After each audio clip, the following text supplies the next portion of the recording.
are trying to resist. International reporters say there is a rapid increase in the intensity of Russian firing, including in the west of the country in Lviv, near the border with Poland. A series of powerful explosions were reported along the eastern front line. Cities like Kharkov, Mykolaiv and Zaporizhia were also the target of Russian bombing.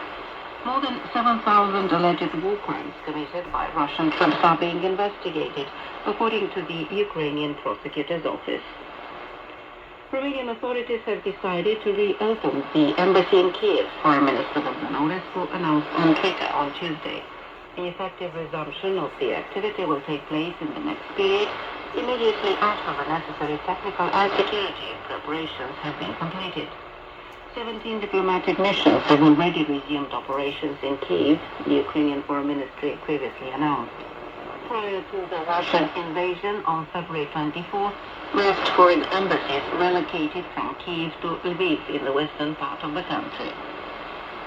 According to the General Inspectorate of the Border Police, on Monday, at national level, almost 77,000 people entered Romania through the border crossing points, of whom 6,602 Ukrainian citizens. There was a record number of Ukrainian refugees who called for help at the Timișoara Support Center in the west.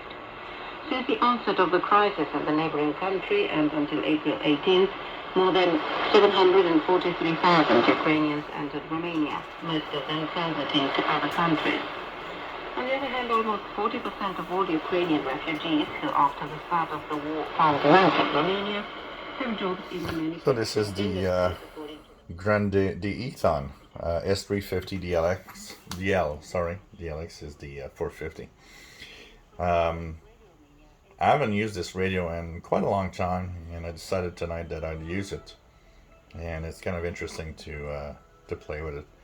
I put D batteries in it, and I think it hasn't been turned on in at least 6 to 7 to 8 months. And so, when I tell you guys, I kind of like to try to do a rotation of my radio. So I thought, that hasn't worked for a while, so. A little scratchy on the switches, but it works well.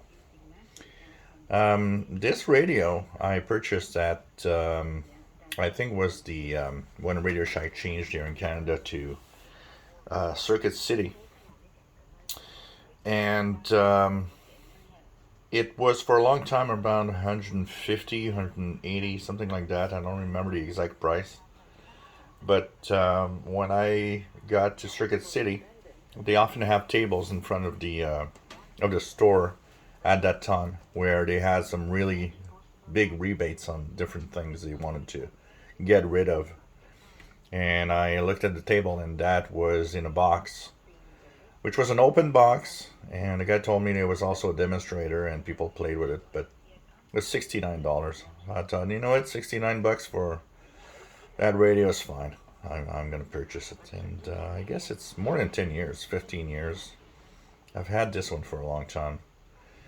Nice radio. I mean, it's not a DX machine. It's not something I would necessarily recommend, but if you've got it at a really cheap price, it's a nice big radio. Like it makes you feel like big radios of the 80s when you were listening to shortwave. No single sideband, but it's okay. Drifts a little bit.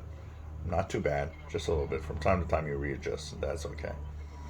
So this is Radio Romania, 7375 kHz for the East Coast of North America at 0 UTC on the Eton S350DL.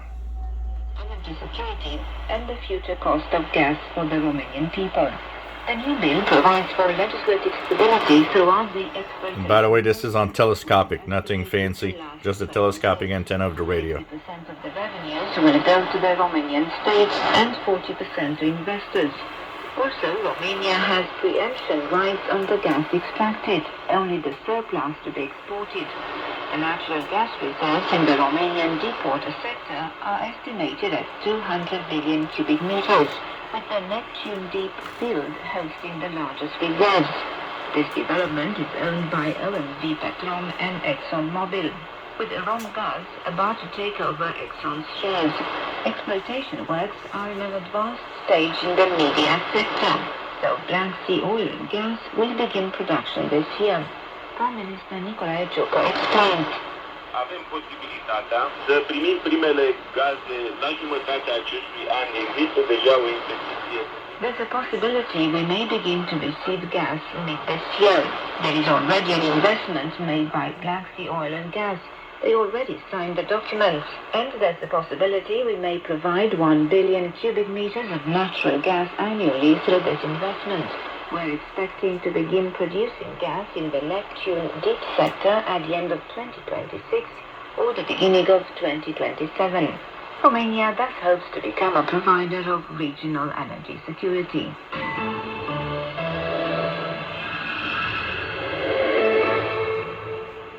The Romanian and US defense and foreign ministers discussed security of the Black Sea in the context of the war in Ukraine. I'm Ana Maria Popescu with more details in a commentary written by Leila Kamil.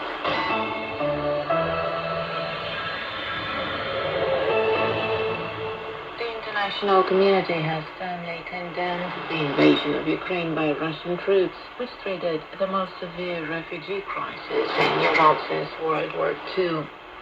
It is precisely the fallout of this military aggression and the Allied efforts to manage it and to come up with an appropriate response that was in the focus of Monday's telephone talks between the Romanian Foreign Minister Bogdan Aurescu and the U.S. Secretary of State Antony Blinken.